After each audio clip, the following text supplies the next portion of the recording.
Aloha and welcome to our video on landscapes shaped by the wind. In this video we'll describe the two ways that wind can cause erosion, we'll identify types of landforms that are deposited by the wind, and then we'll talk about sand dunes.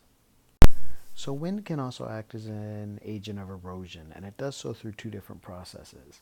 The first is going to be deflation, and deflation is going to where it's lifting and removing loose particles.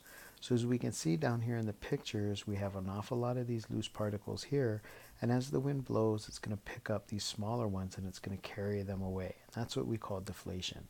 And as we do so, finally what's going to happen is we're going to end up with a lot of these larger particles that are going to form kind of like a crust, and we call that desert pavement. So if you leave the desert pavement, it protects what's below, and that's how we can get some desert soils to form. But if you were to break it, then what happens is we have more deflation occur, and we take away more of these other particles that we have. Now the other type of erosion we can have is what we call abrasion. And abrasion is where we have that wind-blown sand, and it's going to basically sandblast. It's going to cut and polish through other things. So if you've ever walked on the beach and the wind's blowing, you could feel that sand whip across your legs, and that's what we're talking about, is that abrasion.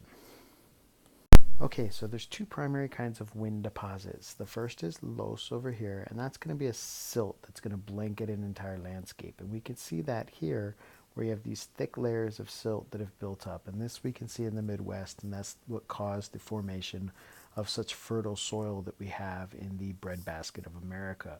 We also have dunes, which are going to be mounds or ridges on the sand, and we can see some pictures of those here. And in the next slide, we'll discuss the different types of sand dunes. Okay, our final slide today, I just wanted to show you a picture of the 6 different types of dunes that they'll be covering in the lesson. We have the Barken dune here, which we kind of see our isolation, little single dunes here. They're formed when something will stop, block the wind like vegetation, and you get sand build up there. We have transverse dunes, which form these ridges that are perpendicular to the direction of wind. We have Barkenoid dunes, which is when you have these barkens and they start to line up with each other and you start to see them blend together and you get these wavy looking dunes.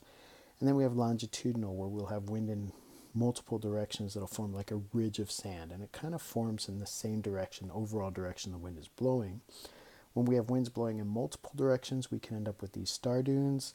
And then finally, we have our parabolic dunes. So in the lesson, they'll go through these in a little more detail. And that ends our video. So as always, good luck on your quiz, and we'll see you in the next video.